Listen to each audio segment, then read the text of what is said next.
Reddit, what's the funniest thing that a random stranger said to you that made you die laughing inside? I was at a 50th wedding anniversary party and there were lots of elderly people in attendance. An old man was standing next to me and said, "It looks like a graveyard in here." I literally spit my beer out. We were outdoors. The kicker was the guy was close to the same age as everyone else. Okay, the laughter was not entirely inside. But years ago on the subway in NY, a crazy dude walks on the train and screams at everyone, "You're all going to hell," and then steps off as the doors close. Total silence as the weirdness of the moment settles in. Then, without missing a beat, guy across from me goes, "Shh." I thought this train was going to Harlem. Entire subway car of cynical New Yorkers bursts out laughing. I must have been about 10 or 11. I sat down on a bench next to an old guy to sort my shoe out. I took my shoe off and he just turns to me and says, "Are they golfing socks?" I look at him with a completely blank look on my face thinking WTF. As I looked away he just said, "There's a hole in one." My friend and I, both female, used to go to the Saturday market to buy fruit and veg. My friend is quite shy towards other people. I had just bought 2 huge watermelons and was carrying them, one arm each. As a guy walked past us, he shouted, "You've got nice big melons." Didn't say anything else. Just kept walking. My friend was shocked and I almost peed myself laughing so much. I'm in the bathroom at work washing my hands and one of the professors that I don't think I've ever actually spoken to comes in and starts washing her lanyard in the sink. I try to make small talk with work people even though I suck at it, so I try to strike up a conversation that goes down as follows. "Morning. Ugh. I spilled coffee on my lanyard and now it's all sticky. Blah. That's the worst." At this point she turns off the faucet and looks at me completely deadpan with eyes that said she wanted to feed me my own innards and said, "I think is worse." So I awkwardly mumbled "Yeah, K, bye, have a nice day," and quickly escaped. It's turned into a running joke in my office now though. Anything from the printer being out of toner to a fire drill on a cold day is literally worse than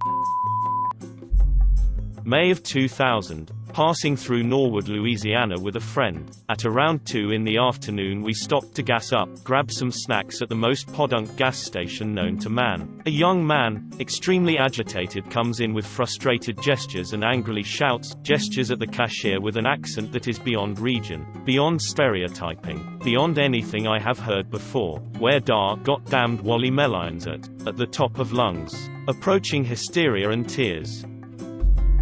Met a guy while camping a few years ago. He told us, matter-of-factly, that he was a redneck hippie back in the 60s. He was there for the and the but not so much that love and peace. We still crack up about that.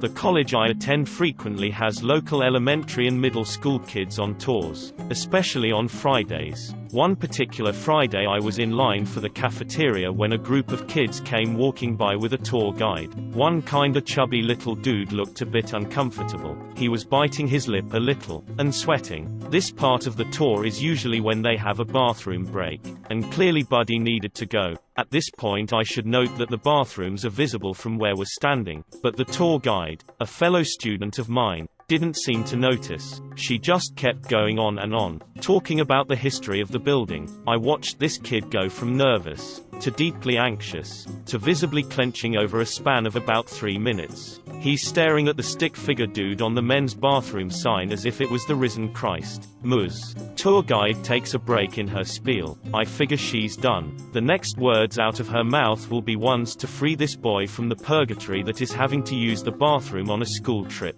It'll be over. He'll be free. What followed, instead, was this. So in 1995, a professor named A.B.C. Kalamazoo, move lady, I'm gonna my.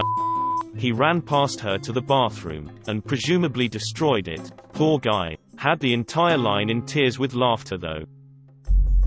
I once was canoeing with my fiancé for the first time and we were having a bit of trouble at first getting a rhythm going, so we were along the edge of the water hitting the canal. This random couple was walking along the wall and said to his wife while pointing at us, "Our canoeing, the true test of love." My fiancé and I bursted into laughter for 20 minutes and then finally got our rhythm together.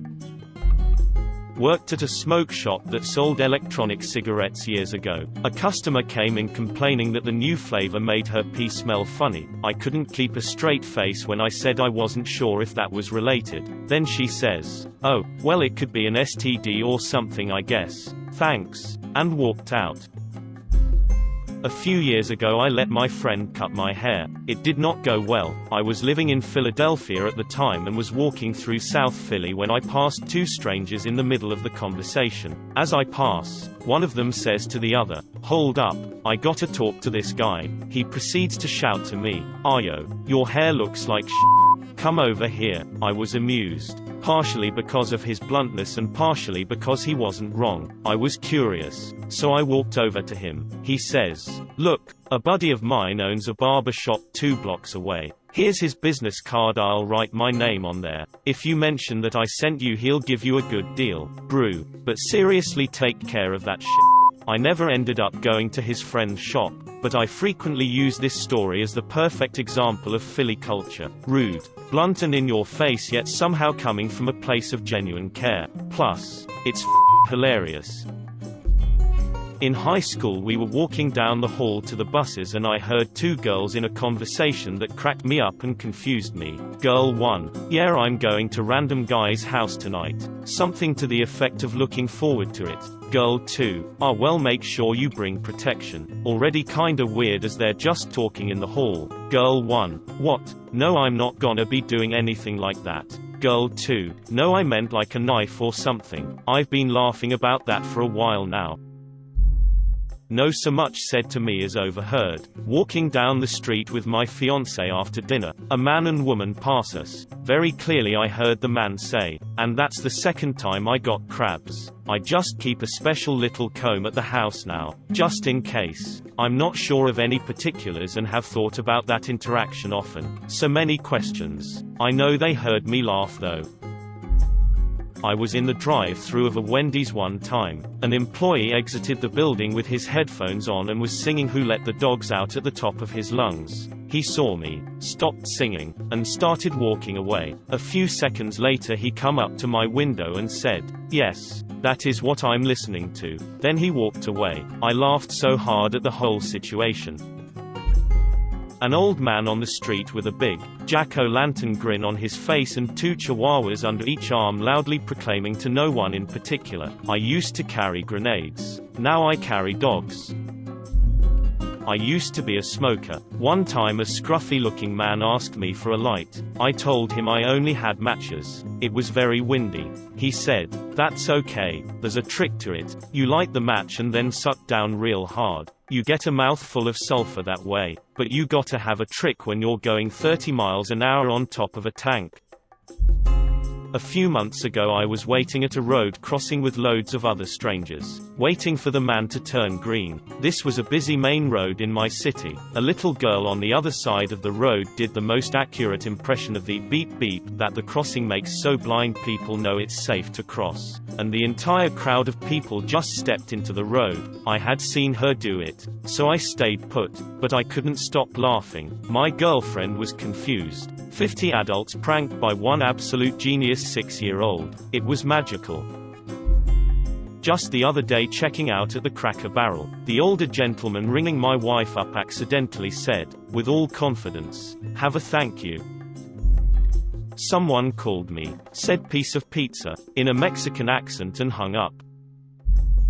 I work in retail, and I'm not sure why, but this had me dying for a while. I still laugh when I think about it. Me, "How you doing today, sir?" Customer, "Yep," and he went on his way. Something I overheard as 2 kids walked past our caravan park site. A rumbling boom of distant thunder. Kid 1, "I like thunder. It sounds like a 200-year-old dog who's retired and helps old people who are blind to get around." Kid 2, "Silence." Kid 1, "You know." Kid 2, "But why is it retired?" Kid 1, "Because it's old." Kid 2, "But it's still helping blind people." Kid 1, "Silence." I was doing tech support over the phone for an internet company at a call center. I got a call from an elderly woman. Because her internet stopped working, after checking remotely that the modem was working and that there was no issues on her area, I was scheduling a visit from one of our technician when she suddenly says, "Oh, I know what happened. The cat was playing around the router yesterday, right? You think it took a cable or something? No. He probably took away the Wi-Fi. You mean like he moved the router? No. He probably took the airwaves of the Wi-Fi. You know how cats see things we can't. He surely saw the Wi-Fi signal, grabbed it and took it away." It took all my willpower to not laugh in her face and finish the call. In college, this one girl in the front of the room chimes in on something, and mentioned that her eyes change color during the summer every year from blue to green. This black dude in the back of the class whispers to his friend, "Yeah, and I turn white in winter." I had to remove myself immediately before I made a scene from laughing so hard.